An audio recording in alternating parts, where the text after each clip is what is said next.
Le sélectionneur, il va falloir que j'en parle aussi, il a fait une sortie il y a quelques jours, estimant avoir été seul face, on va dire, à ses responsabilités et qu'il n'était pas soutenu.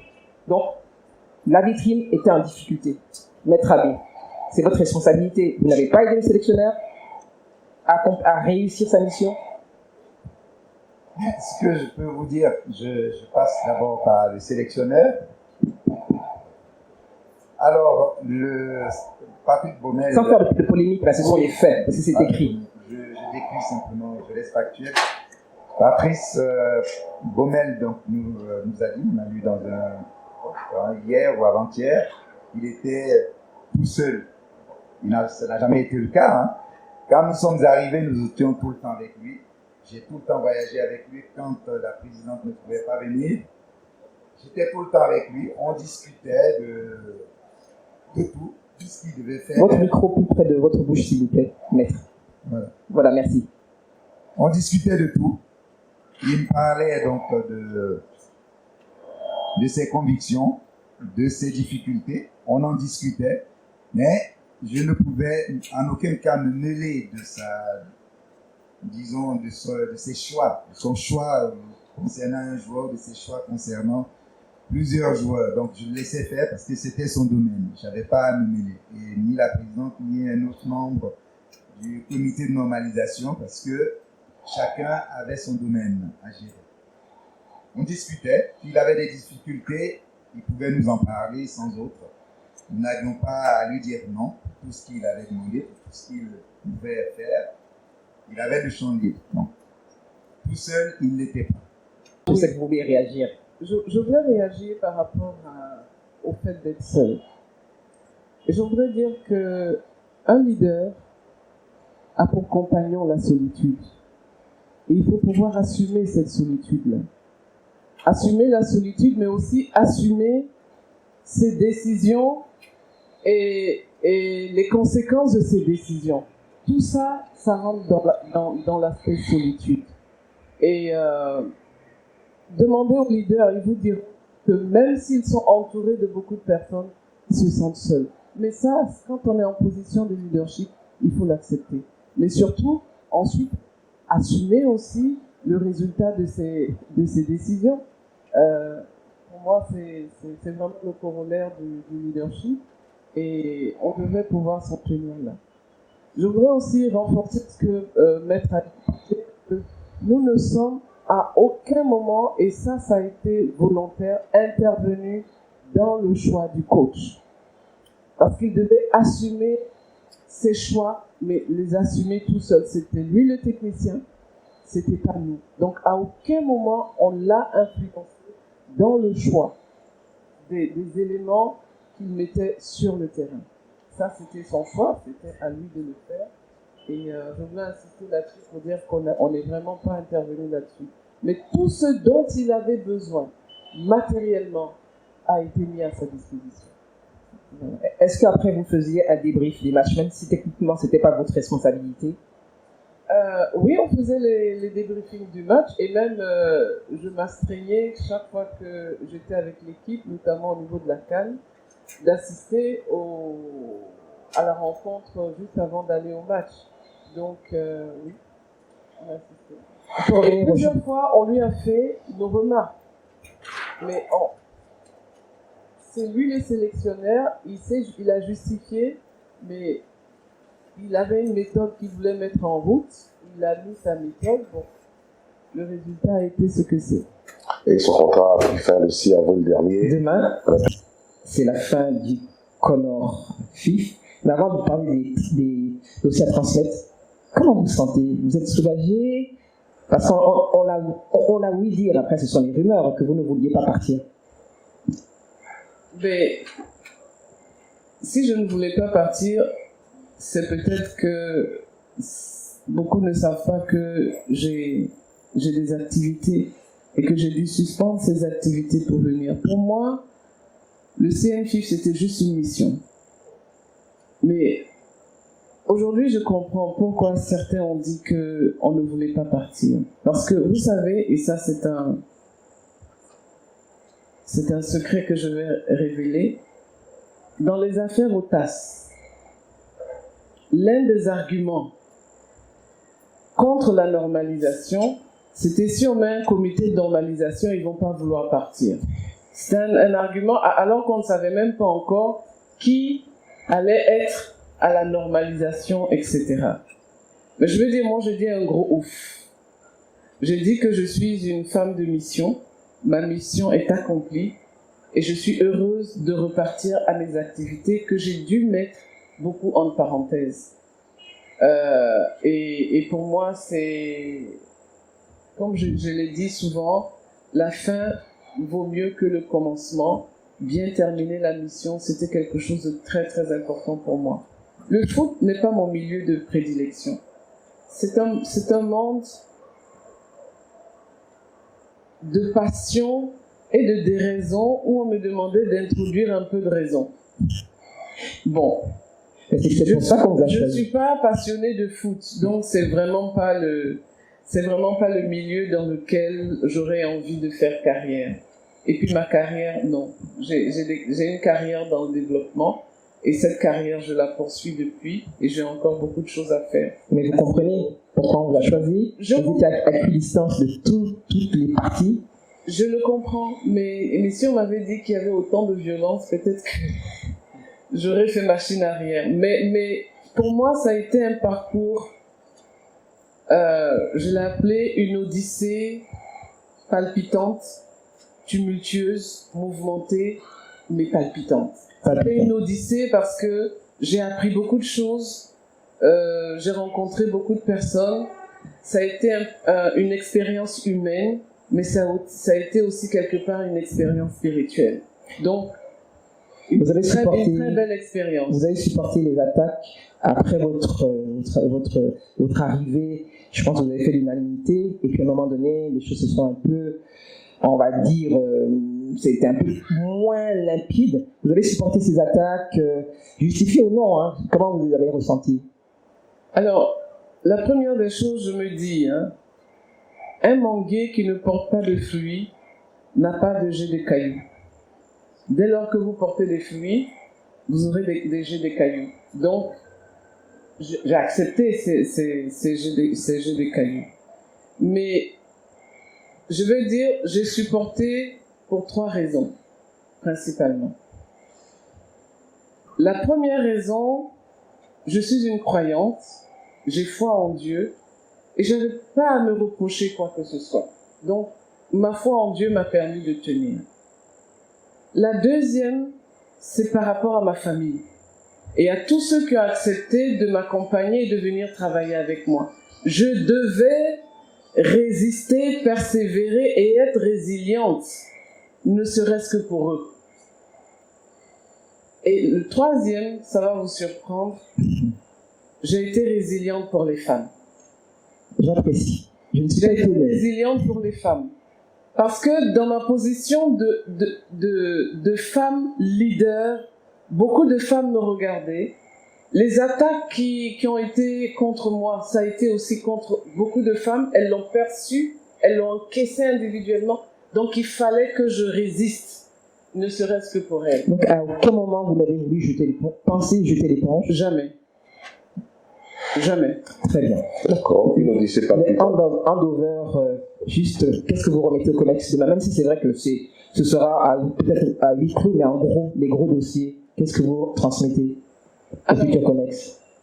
Je pense que c'est tous les dossiers qui sont en cours, la marche des commissions. Donc les commissions vont rencontrer les responsables de commission, les dossiers concernant le personnel, les dossiers concernant évidemment les finances, c'est important, les textes, bien sûr, puisque c'est l'un des résultats qu'on devrait avoir, et puis aussi le dossier de l'équipe nationale, qui est un dossier brûlant, que le nouveau COMEX va prendre en main, et le dossier du COCAN, que le nouveau COMEX va devoir prendre en main, et s'intégrer le plus rapidement possible. Et on espère que très vite, le nouveau COMEX va se mettre à la tâche parce que il y a des matchs en juin pour l'équipe nationale. Il y a du travail. Il y a beaucoup de travail, nouveaux sélectionneurs, tout ça. Ça fait plus d'une heure. Est-ce qu'on nous entend? Non. pour le nouveau président, les 2 premiers mois, il risque d'être totalement à fond.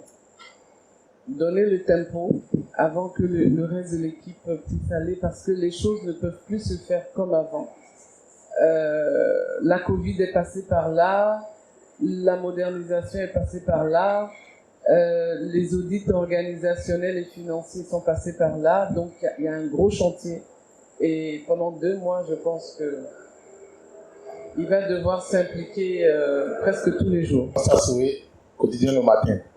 À présent, vous partez demain.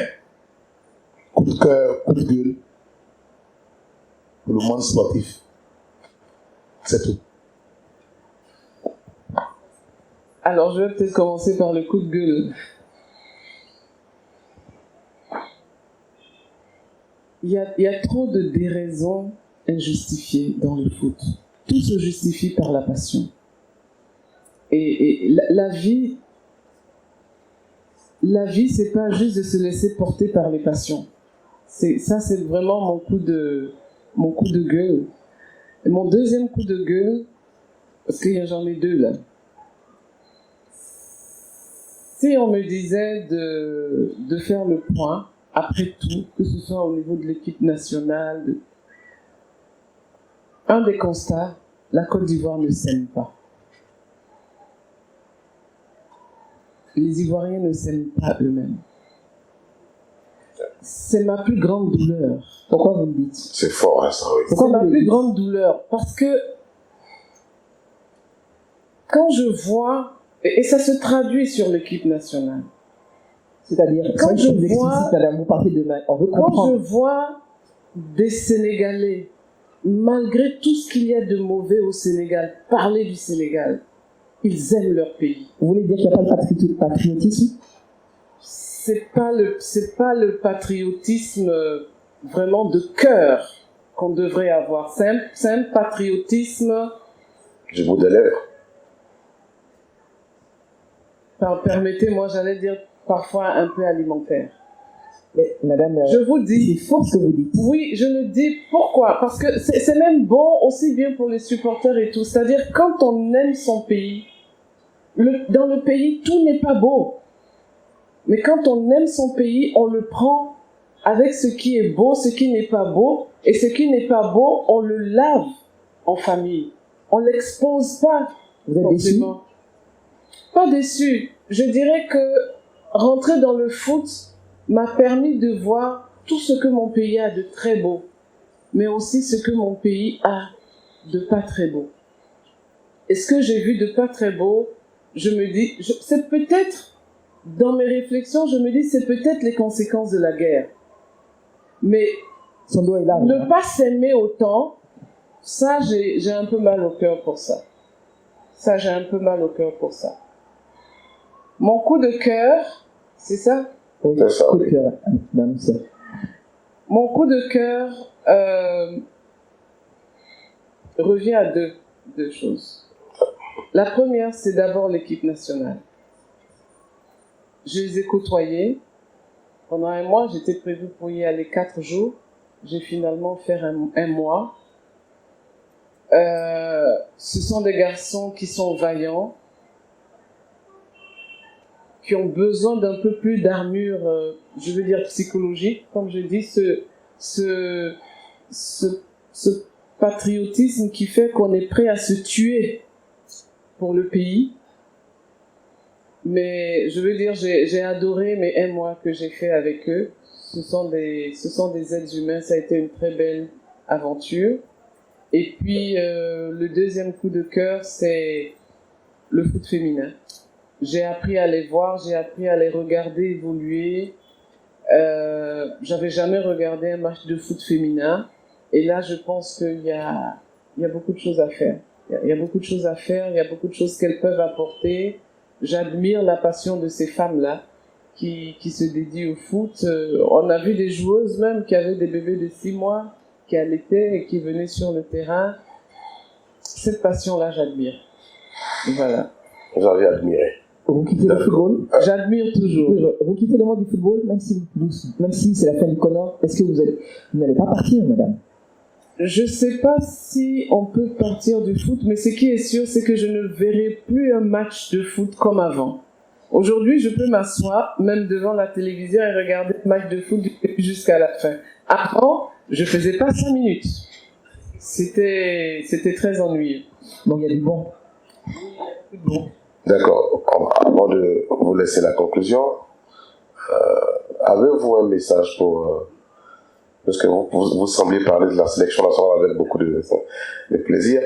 Est-ce que vous avez un message pour tous ces garçons de l'équipe nationale, notamment Seredi, qui était le chef de meute et qui ne vous laissait pas dormir parce qu'il avait les revendications des autres joueurs à faire passer, mais il n'est plus en sélection, mais les autres sont là. Est-ce que vous avez un message pour eux? Mon plus grand message, c'est que ils sont tous des pépites, je le leur ai déjà dit. Il ne tient qu'à eux d'exprimer cela sur le terrain, mais vraiment sans aucune considération. Comme je leur ai dit déjà, c'est vrai, vous avez un coach, mais arrivé un moment, quand vous êtes sur le terrain, c'est vous qui faites la décision. Alors, prenez vos responsabilités à un moment donné et donnez le meilleur de vous-même. Conclusion, Eliane Herbo. Merci Carlos. Je voudrais juste un petit mot à Maître Abbé. Oui. En tout cas, je pense que ce que je pourrais dire à l'égard du nouveau COMEX, c'est qu'il puisse, comme l'a dit la présidente, regarder les différents chantiers. Parce qu'il y a assez de chantiers sur lesquels on peut bâtir des éléments assez importants. La présidente a parlé du joueur qui devait être au centre de tout le système du football, et c'est en réalité vrai, parce que dans les statuts nous avons inséré le professionnalisme qui va permettre au club, peut-être pas en une année, mais peut-être en 2 ans, de devenir des clubs professionnels, en pensant au joueur, en lui donnant un salaire, en l'assurant, en lui payant ses cotisations sociales et tout, pour que le joueur se sente bien, qu'il se sente dans un club, dans une équipe, et qu'il puisse jouer le plus longtemps possible. Et je pense que le nouveau COMEX va en prendre bonne note, parce que c'est aussi un élément du développement du football, pour que notre football rentre dans le sillage des grandes nations donc, du football. Il le faut à tout prix, sinon on restera toujours derrière. Et ces joueurs dont a parlé la présidente, qui sont adorables, qui sont très bien, et simplement ils doivent se prendre en charge eux-mêmes. Il arrive à un moment, quand on est sur le terrain de foot, ce n'est ni l'entraîneur, ni les spectateurs, ni les parents, c'est soi-même. On doit prendre la décision d'aller jusqu'au bout, de tout faire pour réussir. On ne doit pas compter toujours sur le coach pour qu'il nous dise de faire ceci ou de faire cela. On doit par soi-même décider les choses. Donc ça, c'est un peu le message que je lance à l'égard des joueurs de l'équipe nationale et puis du COMEX, pour professionnaliser notre football, pour rendre le football ivoirien très grand. Merci. Merci Maître Abbé. Avant de conclure, je voulais juste remercier tous les confrères qui ont effectué ce déplacement aujourd'hui, et en particulier Ange. Vraiment, comme quoi on n'a pas posé toutes les questions, et les questions qui sont venues vraiment de la salle, elles sont pertinentes. Donc vous avez eu raison de venir et de rester là. Merci, chers confrères. Nous avons un rôle important à jouer, et vous le savez, je ne vous l'apprends pas, pour la suite de ce qui concerne le football ivoirien. Sa grandeur, son rayonnement, et puis derrière, évidemment, le rayonnement de la Côte d'Ivoire, premier rendez-vous. Il y a ces éliminatoires, mais la Côte d'Ivoire est qualifiée, et la CAN 2023, nous sommes tous concernés. Je voudrais aussi remercier donc Maître Abbé, Madame la présidente, Madame Daou Gabala, évidemment bien sûr Carlos, et vous féliciter également, parce que ça n'a pas été un long fleuve tranquille, mais la Côte d'Ivoire est arrivée à organiser ces élections Et on retient qu'elles ont eu lieu, elles ont été transparentes en dépit de toutes les secousses et autres. Elles ont eu lieu. Il y a un président élu qui prendra fonction demain. Alors, qu'est-ce que nous pouvons souhaiter? Bon vent pour la suite de votre vie professionnelle. Merci d'avoir porté ces élections. Et Madame Daougabala, on vous regarde par rapport au football féminin, comme l'a dit notre consoeur. Chers merci à vous, bonne soirée, et puis à très bientôt.